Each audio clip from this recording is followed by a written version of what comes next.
এক প্রসূতির চিকিৎসায় গাফিলতির অভিযোগ তুলে বেসরকারি নার্সিংহোমে চড়াও হয়ে নার্সিংহোমের দুই কর্মীকে বেধড়ক মারধর করলেন প্রসূতির পরিবারবর্গ সহ একদল উত্তেজিত জনতা।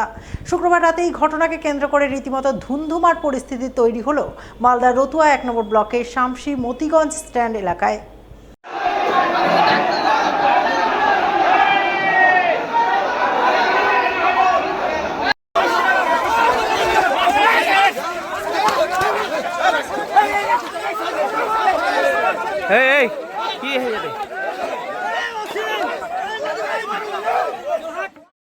জানা গেছে রতুয়ার ভাদক গ্রাম পঞ্চায়েতের বিহারি গ্রামের মাস্তারা খাতুন নামে এক মহিলাকে গত মঙ্গলবার তার পরিবারের লোকজনেরা প্রসব যন্ত্রণার কারণে শামসি মতিগঞ্জ এলাকার এক বেসরকারি নার্সিংহোমে ভর্তি করেন।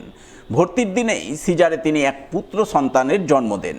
তবে বুধবার প্রসূতির শারীরিক অবস্থার অবনতি হলে তাকে মালদা মেডিকেল কলেজ হাসপাতালে রেফার করা হয়। বর্তমানে তিনি সেখানে চিকিৎসাধীন রয়েছেন।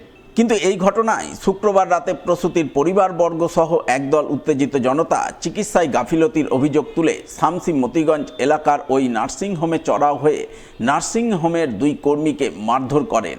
ওই সময় এক স্থানীয় বাসিন্দা মারধরের কারণ জানতে গেলে তাকেও বেধড়ক মারধর করা হয় বলে অভিযোগ। সেই মারধরের জেরে বর্তমানে তিনি গুরুতর আহত অবস্থায় হাসপাতালে চিকিৎসাধীন। ঘটনা এখানে পেশেন্ট মারা গেছে না কি করা গেছে আমরা জানি না। আমরা মতিগঞ্জ মোড়ে আসছি তো দেখি এখানে আওয়াজ পাওয়া যাচ্ছে। আচ্ছা, আমরা তখন 4-5 জন এখানে আসি। এসে আমি রোডের ওপারেই থাকি। আর বড় ভাই বাবলু জিসিবি বালা ওই হাঁটতে হাঁটতে এদিকে আসে। দেখি লোক অনেক চিল্লাচ্ছে, ওই বলছে থাম, আস্তে কথা বল। এটা বলতে যাই ওর উপরে আক্রমণ জানতে এসে মেরেছে, বিশালভাবে মেরেছে। কোনো ক্ষয়ক্ষতি? এখন হসপিটালে ভর্তি আছে। আচ্ছা, বাবলু? হ্যাঁ, বাবলু জিসিবি। শুক্রবার রাতে এই ঘটনাকে কেন্দ্র করে শামসি মতিগঞ্জ স্ট্যান্ড এলাকায় ব্যাপক উত্তেজনা তৈরি হয়। শেষমেশ রতুয়া থানার বিশাল পুলিশ বাহিনী গিয়ে পরিস্থিতি নিয়ন্ত্রণে আনে। পাশাপাশি মারধর গণ্ডগোলের ঘটনায় জড়িত থাকার অভিযোগে পুলিশ 3 জনকে গ্রেপ্তার করে বলে খবর। গন্ডগোল আমার স্বামীকে না মতিগঞ্জ থেকে খাওয়া দাওয়া করে গেছে, 2-1 বন্ধু বান্ধব ছিল ওর সাথে।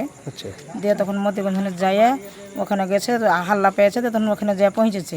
ওখানে আশ্রীভূমি জনকল্যাণে। আচ্ছা, দিয়ে তখন ওখানে যায়, তখন কয়েছে বলেছে বলে কী হয়েছে বলতে যাই ওর সাথে মারপিট করে তোকে সব লাঠি লাদনা যা পেরেছে তার বাড়ি তখন ওকে করেছে, মারধর করেছে।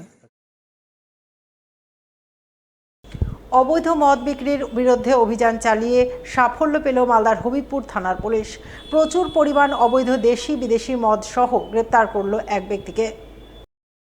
পুলিশ সূত্রে জানা গেছে ধৃতের নাম রবি সাহা, বাড়ি হবিবপুর থানার আইহো খোসবাসপাড়া এলাকায়। সে হবিবপুরের কাতলাপুকুর হাট সংলগ্ন এমএলএ মোড়ে অবৈধভাবে মদ বিক্রি করছিল।